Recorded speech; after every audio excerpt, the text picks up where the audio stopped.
Hi guys, welcome to yet another episode of World of Tanks with the SkullPhil network, and in this episode I'm in the 88 British tank destroyer. Now, as you're going to see from the minimap in the bottom right hand corner, the majority of the force is going to go straight south into that death dealing corner. It's a shame because once you get there you've got a couple of routes to go from, and I'd say probably 80% of the routes the enemy could cover quite easily without putting themselves into danger, so you tend to lose a lot of guys down there. So SkullPhil being SkullPhil, in a tank destroyer designed for sniping and support fire, decides to become a bit of a scout.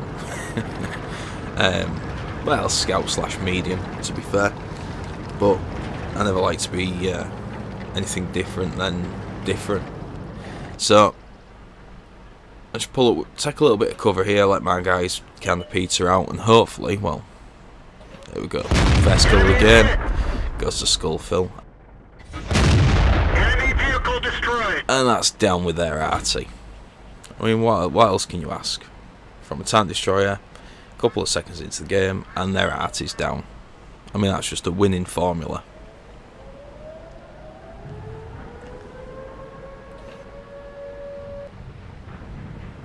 I'm not too worried about the cap alarm going off. It's bound to happen on this map. A lot of guys who are experienced to weld the tanks will understand.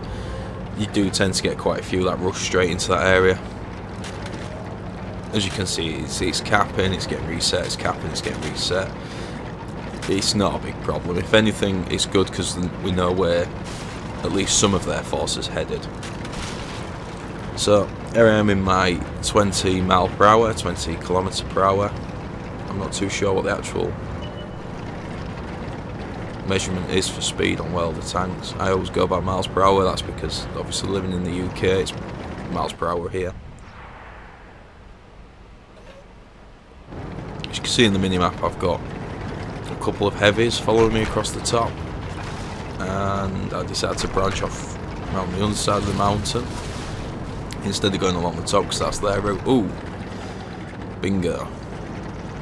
We have a little cheeky tank destroyer the other side of this building. The 88, that's no problem for it. We'll just go straight through the building.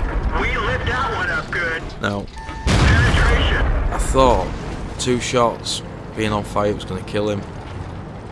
He stops it. Is it 6%? Destroyed. One more shot.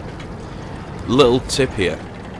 Reference buildings, they are flimsy. Your tanks will go through quite a lot of them.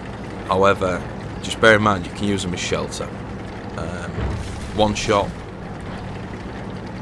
it'll take out a section of the building with one shot, but then they've got to reload in order to put a shot into you. It's kind of like putting a polystyrene shield in front of you, but it still absorbs their shot instead of you having to absorb it. Right, so we're going to head up this slope. I always find if you drop down and don't come up this slope, you tend to be a little bit more open. And by the looks of it, our heavies on the north edge of the map aren't having too good of a time. I think this little guy is AFK, away from the keyboard, as you'll see in a second. There's no response whatsoever. In fact, there's that much of a response from him.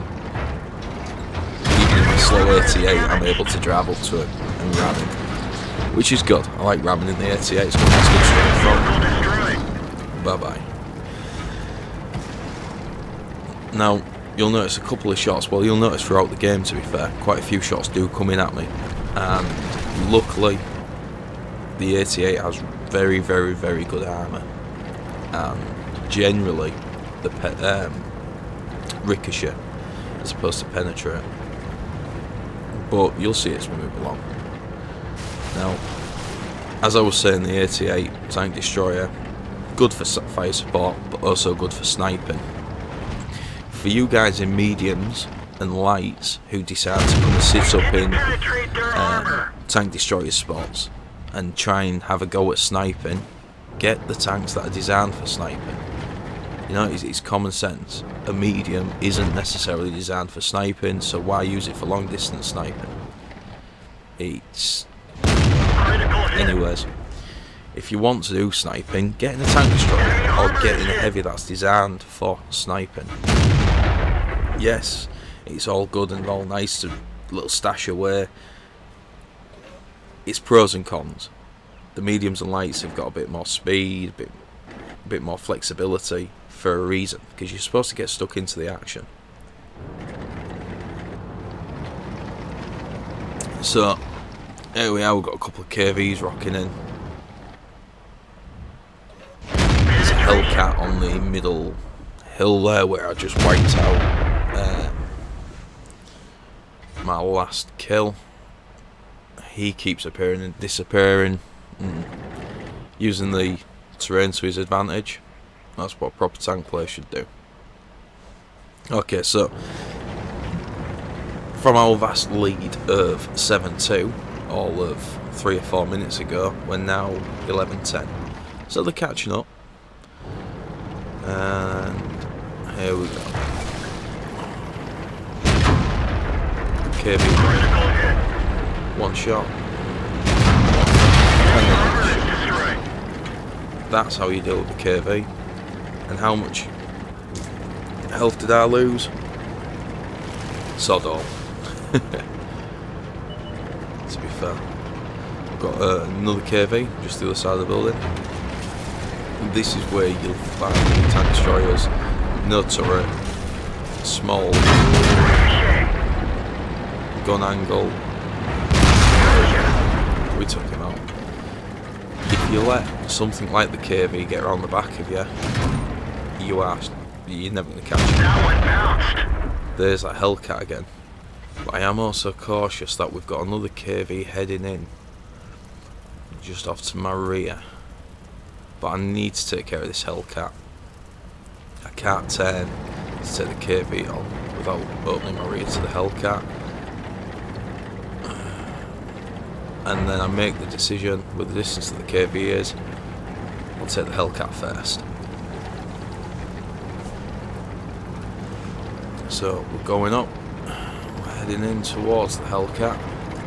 KV's closing ground on me, but there you go. There's the first penetrating shot into me this game. 155 HP. There's the Hellcat taken care of, and now I need to get my ass covered. Get back round in order to take this KV out.